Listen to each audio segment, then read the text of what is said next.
Bonjour à tous et bienvenue dans ce nouvel épisode de Palimpseste.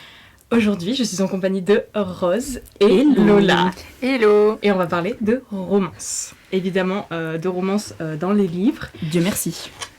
Parce qu'on adore ça. Quoi de mieux en cette fin d'année que de la bonne romance. On va parler de tropes. Est-ce qu'il y en a une de vous qui sait ce que c'est une trope en romance, genre? C'est beaucoup de mots pour pas grand-chose, moi j'ai l'impression. Ou un petit mot pour beaucoup de choses. C'est vrai, tout à fait. On serait un peu sur une sorte de plot, enfin... Comment est-ce que les deux protagonistes sont au début? Ouais, c'est ça, genre le schéma Et genre, narratif ouais, c'est ça, quoi. d'une histoire d'amour. On a chacune nos préférés, évidemment. On va en parler aujourd'hui, parce que c'est tout le but de ce podcast, du coup, discuter de toutes les tropes qui existent en romance, et de les critiquer un petit peu, certaines, quoi. Surtout critiquer.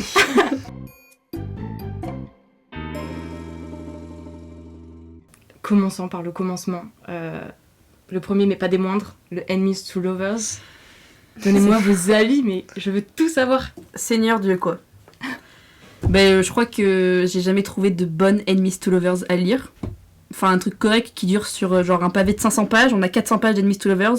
Et genre, le dernier truc, c'est Who did this to you? Moi, je veux que de ça, en fait. Je suis d'accord, je pense que soit ils sont enemies trop longtemps, et du coup, à la fin, c'est un peu longué, soit à l'inverse, ils deviennent lovers trop vite, et c'est un peu long aussi. Enfin, je pense que ouais, c'est une trope qui est assez compliquée à écrire. Ouais. Grave. Non, mais je suis tout à fait d'accord. Puis surtout, genre, dans le monde, enfin, dans la new romance et tout, à quel moment tu peux être ennemi à tel point avec, genre, ton collègue de travail. Et C'est exactement ce que j'allais dire. En fait, c'est le Enemies to Lovers dans la vraie vie, c'est juste pas possible. c'est chaud des fesses. Je suis désolée, mais vous voyez... vous voyez dans la vraie vie juste quelqu'un que vous détestez, et au final, genre, ah non, en fait, je t'aime. Non. C'est un peu compliqué, quoi. Parce que quelqu'un que je détestais, s'il vient me voir et qu'il me fait Who déteste you, je suis en mode, va voir ailleurs si j'y suis. Genre, allez, non. Oui. Non. C'est vraiment pour la fantaisie, quoi. Enfin, un truc un peu de guerre, enfin, vraiment des ennemis, quoi. J'avoue que dans la fantasy, ça peut être pas mal. J'avoue, je lis pas du tout de fantasy, donc j'ai pas d'exemple. Je vais me permettre de placer notre bon vieux The Prison Healer, juste ici, Enfin. qui n'est pas vraiment enemies to lovers, je dirais que c'est plutôt l'inverse, c'est plutôt un lovers to enemies to lovers. Okay. Et je trouve que c'est plus intéressant dans ce sens-là, parce que les personnages apprennent à se découvrir, et on arrive à un moment où tout bascule et où ils deviennent complètement ennemis l'un de l'autre. En fait, j'ai jamais vraiment lu de Enemies to Lovers, genre, surtout en fantasy, du coup, comme j'ai dit. J'en ai lu, genre, des Enemies to Lovers sur leur lieu de travail, où c'est pas vraiment du enemies, mais c'est plutôt du rivals. Mais c'est ça. Il faut faire la différenciation parce que on a trop tendance à tout rassembler en un coup, et puis en fait, ennemis, on est tout le temps déçus, quoi, à chaque fois qu'on prend un bouquin, et qu'en fait, c'est ça. Ils veulent juste être le premier dans l'école, quoi, donc stop. Ouais, non, je suis d'accord. Ouais. Mais, Dieu Seigneur, le bouquin que j'ai lu qui se rapprochait le plus de Enemies to Lovers, c'est Les Murmures de l'Océan de Ophélie Duchemin. Donc c'est une autrice française et qui a fait 3 réécritures de contes. Donc La Belle et la Bête. Les Murmures de l'Océan, c'est La Petite Sirène. Et Réponse. Et Les Murmures de l'Océan, là, Enemies to Lovers, enfin déjà, c'est exceptionnel. Franchement, faut le lire. Je l'ai à la maison si vous le voulez. Je vous fais passer avec grand plaisir. Tu fais ta propagande. Mais c'est vraiment... Enfin, du coup, on a le prince et on a Ariel, la sirène, qui n'a pas le même prénom, mais je sais plus trop c'est quoi son blaze. Mais c'est vraiment... Enfin... Elle ne veut pas le voir, elle ne veut pas s'approcher de lui. Et c'est tout un truc, parce que lui, du coup, il comprend vraiment pas pourquoi. Enfin, il se sent attiré par elle, mais elle est... Enfin, c'est... Voilà, je jubile à chaque fois que je le lis tous les étés. C'est exceptionnel. Ah ouais, tu reviens le lire et tout. Ah ouais, ça fait 3 ans que je le lis tous les étés. C'est ma lecture, c'est vraiment incroyable. Rien que pour ça, je suis convaincue. Je pense que j'ai jamais relu un seul livre de ma vie. Je vous le conseille à fond. Et du coup, c'est un peu genre fantastique. Réécriture d'un conte. Enfin, moi, j'adore les réécritures de contes. Et c'est français. Et c'est vraiment hyper... Enfin, elle écrit divinement bien. Donc, je conseille. Si on parlait de un qui en fait fuir plus d'une, le fake dating. Moi, j'adore ça. Moi aussi. J'en ai lu plein. Je peux plus. Je sais, c'est pour ça que je voulais justement qu'on en parle. Au moment où j'ai eu l'idée de ce podcast, je voulais que tu viennes pour me dire à quel point tu détestes le fake dating. C'est pas que je déteste, mais c'est que... Enfin, moi, je trouvais ça très chouette au début quand j'ai commencé à lire la romance et tout. Fake dating, c'est trop mignon. Enfin, surtout quand le mec, à chaque fois, il est toujours amoureux de la meuf depuis le début. Enfin, je vis pour ce genre d'histoire. Moi aussi. Le truc, c'est qu'à chaque fois, enfin, je veux dire, en Big 2025, les gens ne sont pas capables de se rapprocher autre qu'en fakeant une relation. Enfin... Des fois, je suis un peu en mode, bah, ça veut dire que si vous n'alliez pas forcer le truc, vous seriez jamais retrouvés tous les deux. Enfin, après, c'est un peu l'histoire du destin, tout ça. Enfin, c'est la vie qui fait que. Mais au bout d'un moment, quoi, c'est. Enfin, moi, j'en peux plus. Enfin, après, j'aime bien aussi de temps en temps et tout. Le roman que tu m'avais fait découvrir l'année dernière, là, L'effet boule de neige. Oh Clara mon Hero. Dieu, mais. C'était exceptionnel, j'avais absolument adoré. Mais il y a des trucs, enfin, à chaque fois, quand tu lis les résumés, c'est toujours pareil, quoi. Au fake dating, j'en peux plus. Voilà, c'est tout pour moi. Après ça, je pense que c'est le problème des tropes aussi maintenant, C'est ça. c'est que les gens, j'imagine que les auteurs veulent se mettre dans une trope et donc je pense que ça a mis un peu des règles malheureusement aux histoires et que du coup, même s'il y a plein de tropes, donc il y a une diversité assez grande, mais quand on regarde dans une trope, c'est tout le temps la même chose au final. Enemies to lovers, fake dating, Et tout, ça- on retrouve un peu les mêmes codes quoi. Ça amène à se demander aussi, en fait, les auteurs, ils écrivent genre une histoire parce qu'ils veulent écrire une histoire ou ils écrivent parce qu'ils ont pensé à une trope qu'ils voulaient faire et en fait, du coup, ils écrivent toute leur histoire autour de ça, quoi. Mais moi, le fake dating, j'adore. J'en ai lu plein. Entre le Spanish Love Deception, qui était sympa. Qu'est-ce qu'il y a d'autre? Ah si, The Love Hypothesis. De Ali Hazelwood. Exact. Mais Ouais, Ali je Hazelwood, le je fais ma propagande. J'adore. Enfin, genre, je vis pour cette autrice. Vraiment, je l'aime trop. Je vais en reparler tout le long du podcast. Mais je veux, enfin, par pitié. Allez-y, donnez vos tropes que vous n'aimez pas du tout. Je suis toute oui. Enfin, je sais pas, c'était le... Je pense pas que je déteste une trope. Ah si, celui où se donne une seconde chance, c'est non. Ah oui, je suis Ah d'accord. ouais. Enfin, ça dépend de la raison. Mais non. Bouh. Après, j'aime bien le truc de right person and Wrong time. wrong time, ouais. Ça me plaît. Mais genre... Non, ça me fait souffler. je trouve ça mimi, enfin... Après, c'est pas le truc vers lequel je vais de moi-même. Je pense qu'une de mes tropes préférées à l'inverse, ça doit être le... Je sais pas si c'est du sad ending, mais vraiment les livres qui font pleurer de ouf. Oh là là. Parce qu'il y en a beaucoup qui pensent que la romance, c'est vraiment du happy ending à chaque fois, mais en fait, pas du tout. L'exemple le plus connu, évidemment, c'est Ils meurent tous les deux à la fin, de Adam Silvera. Oui, tu m'as pas dit. D'ailleurs, si vous avez aimé, n'hésitez pas à lire les autres de ces livres, parce que pour le coup, celui-là, je sais pas si c'est parce qu'il a été hyper hype et tout, mais j'ai pas eu vraiment l'étincelle. Mais par contre, Tu ne m'as laissé que notre histoire, un autre roman du coup d'Adam Silvera, mais incroyable. En fait, il est fort parce que on a la fin dès le début. Donc dès le début, on sait que ça finit mal, et donc du coup, on est triste du chapitre 1 au dernier chapitre.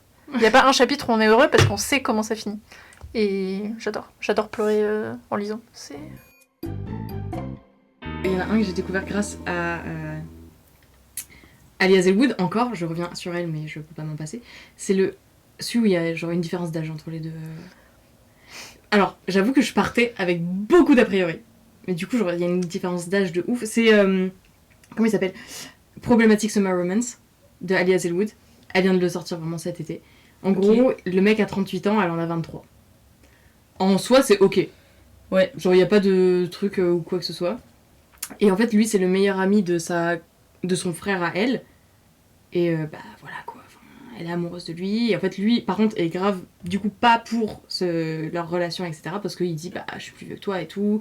J'ai peur qu'il y ait cette différence d'âge, mais que tu penses que tu me dois quelque chose, etc. Enfin, lui, il est vraiment pas pour et tout, etc. Il fait que la repousser. Et en fait, c'est tellement un green flag, ce mec. Encore une C'est fois, pas je pense que facile. c'est pour un certain public. Par exemple, pas forcément à faire lire à des gamines de 15 ans qui vont se dire « Ah, trop bien !» Exactement. Non, et il faut quand même que, pour la différence d'âge, la personne qui soit la moins âgée ait Soit quand même conscient. passé un cap, genre 18 ans même, un peu plus.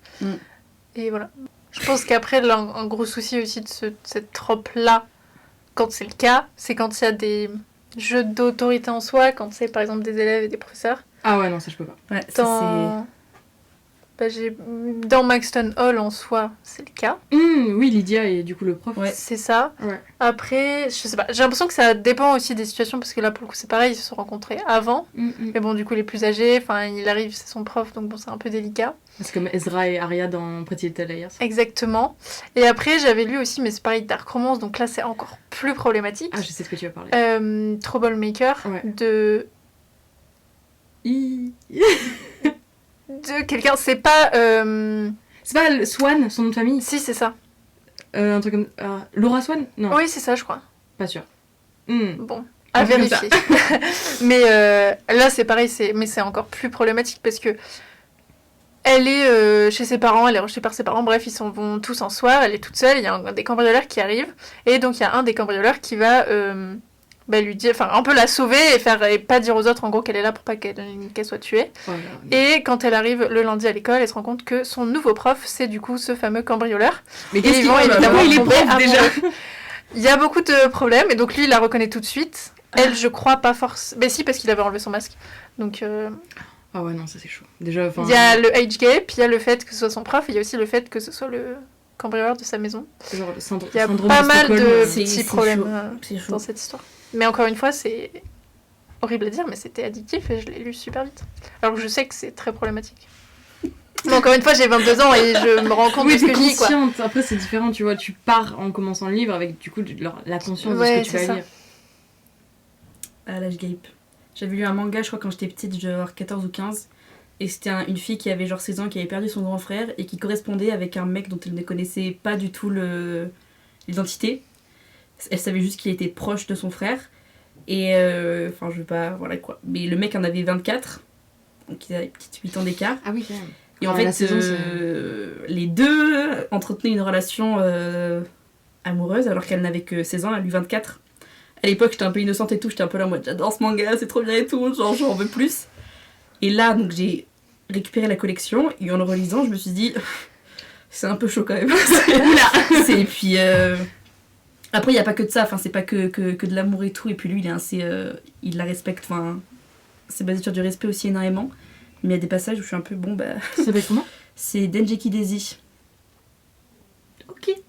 Mais ça a été publié, genre, il y a hyper longtemps. Ce que j'aimerais trop voir aussi en parlant de ça, ce serait l'inverse des femmes plus vieilles que les hommes. Ah ouais, mais tout de suite, ça va attraper la veste de l'autrice. Ben, c'est ça C'est qui sûr. me casse les pieds. Mm. Et puis un truc que j'adore aussi qu'on voit jamais, c'est vraiment ce truc de voir l'homme un peu vulnérable, qui pleure et tout, alors que c'est toujours la meuf qui pleure H24, qui est dans les bras de son mec. Enfin, fair enough, hein, quand t'as des problèmes dans ta vie, tout le monde en a, y a pas de souci. Mais le truc, c'est qu'à chaque fois, le mec, il est tout le temps là en mode, bah, je la console et tout, je suis là pour elle, mais quand est-ce que quelqu'un est là pour lui, quoi? Et moi, j'aime bien, du coup, quand la différence d'âge, ça permet aussi au mec d'être un peu plus vulnérable et de permettre de laisser plus ses émotions, et ça, j'adore. Je suis vraiment trop fan. J'avoue que je veux trouver des titres du coup dans ce style-là. C'est... Ouais. C'est pas toujours évident. Tu m'as vendu la chose. Beaucoup de développement de romances. Ah ouais, j'en ai lu. Bah c'est MM ou... FF, je crois que c'est genre male ou female, un truc comme ça. Ouais. FF, j'avais dû noter n'importe quoi dans le...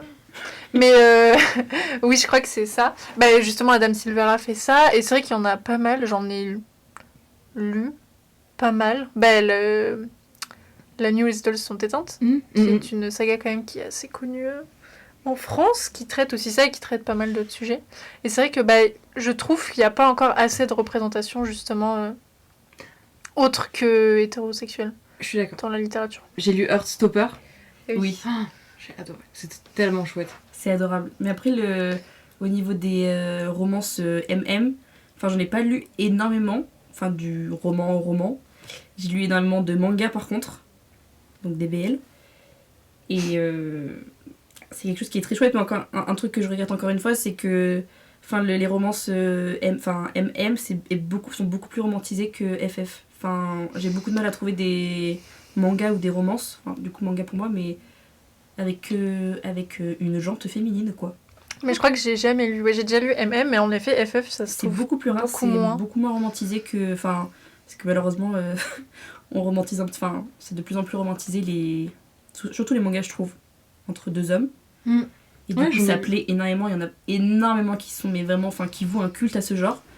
Et malheureusement, bah, les FF, c'est pas Ouais, c'est toujours pas aussi évident à développé. trouver, quoi. Ouais. Ah ouais. Mais je pense que tu as la saga Pole Position de Emelu. Ouais, Il y a un tome, il me semble. Faux départ, le deuxième, du coup, Ouais. pour ceux qui aiment la F1. Moi, j'adore.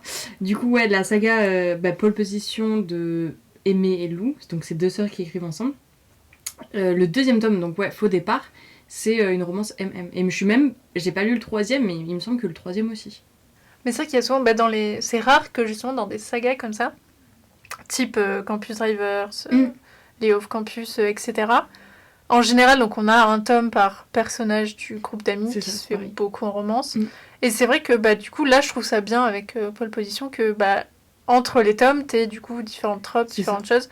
En général, Campus Drivers, c'est un peu tout le temps la même trope, même s'ils essayent de varier un peu, mais c'est toujours un homme et une femme, quoi.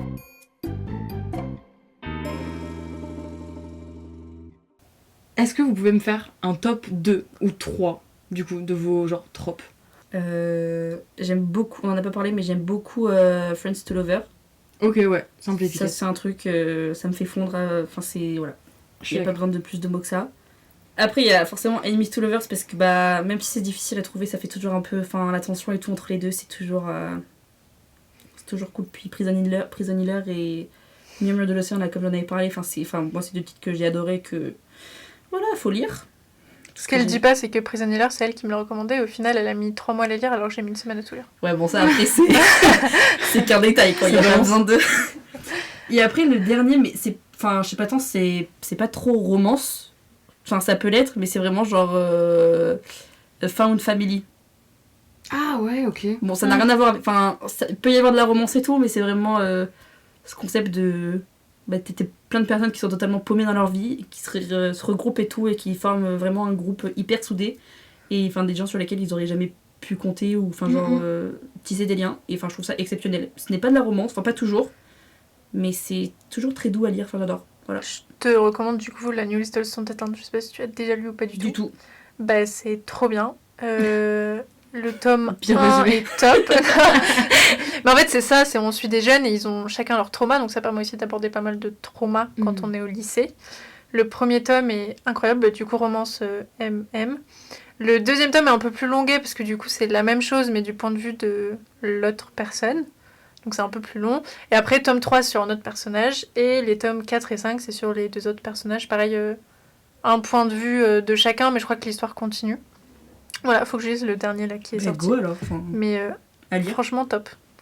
Et toi, Lola, ton top 3? Ouais. Enemies to Lovers, mais c'est ce que tu disais tout à l'heure avec les. Quand ils sont vraiment rivaux. D'ailleurs, je suis en train de lire Divine Rivalité que tu m'as conseillé et prêté. J'adore ce livre. Moi aussi. Mais T'es en train de le lire? Oui, mais je fais Ah, ma voilà. propagande de ce livre à tout le monde. J'ai repris hier du coup et ça commence à être intéressant. Ah non, mais moi, j'adore. Donc je pense plutôt rival, enfin plutôt avec des personnages qui sont rivaux à l'origine et qui Je suis après d'accord. deviennent amoureux, plus Ouais. que vraiment ennemis.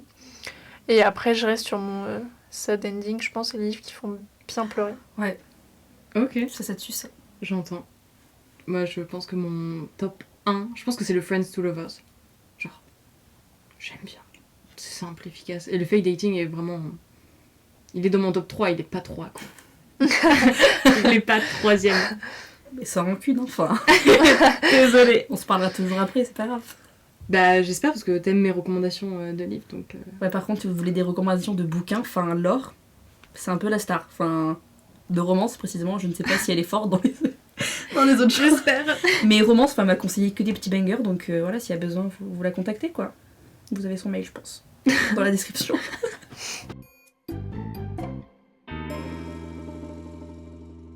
Je pense qu'on a bien fait le tour de toutes les tropes que l'on aime et que Rose déteste. Vraiment.